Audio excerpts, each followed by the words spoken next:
Alex woke up in the dim light of early morning, the pale glow of the rising sun creeping through the curtains. Something felt off. His eyes darted around the room, taking in the familiar sights, the dresser by the wall, the pile of books on the floor, and the soft hum of the ceiling fan. But his body was frozen, pinned to the mattress as though invisible chains held him down.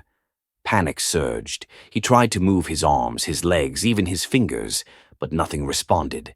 His breath quickened, shallow and frantic, yet his chest felt heavy, as if a great weight pressed against it.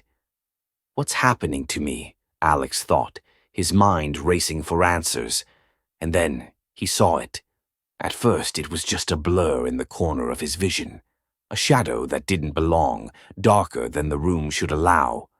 Slowly it grew more defined, a humanoid figure that seemed to shift and ripple like smoke caught in an unseen wind.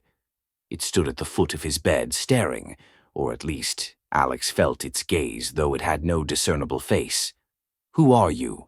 What do you want?" he tried to scream, but no sound came. The shadow moved closer, its presence cold and oppressive.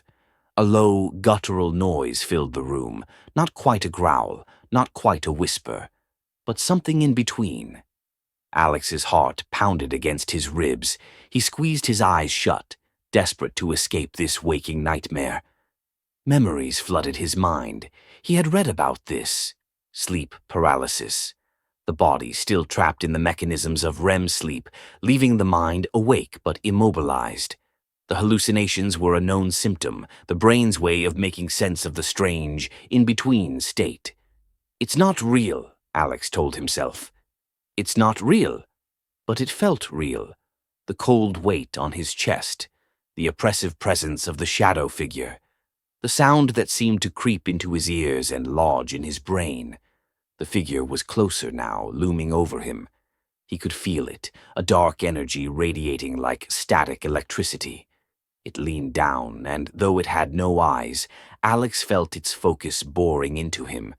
He fought against his paralysis, willing his body to move, to break free of the invisible chains. His fingers twitched, just barely, and the sensation sent a shock of hope through him. The shadow recoiled as if it sensed his defiance. The growling, whispering sound grew louder, angrier. Alex focused all his energy on moving his hand, slowly, painfully, his fingers curled into a fist. With a sudden jolt, his body broke free. He sat up, gasping for air, his heart pounding as if he'd just run a marathon. The shadow was gone. The room was quiet, save for the steady hum of the ceiling fan. Alex buried his face in his hands, his palms damp with sweat. "It wasn't real," he whispered, his voice trembling. But the memory lingered. The oppressive weight, the cold energy, the figure's malevolent presence. It felt too vivid to dismiss as a mere trick of the mind. He reached for his phone and searched sleep paralysis in the faint morning light.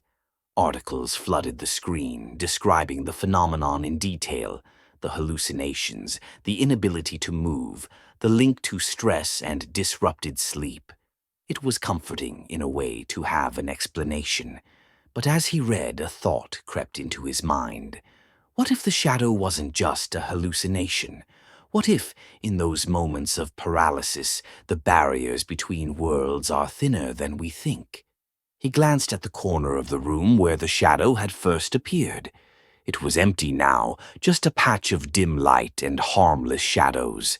Still, Alex couldn't shake the feeling that something had been there, something real, and it was waiting for him to fall asleep again.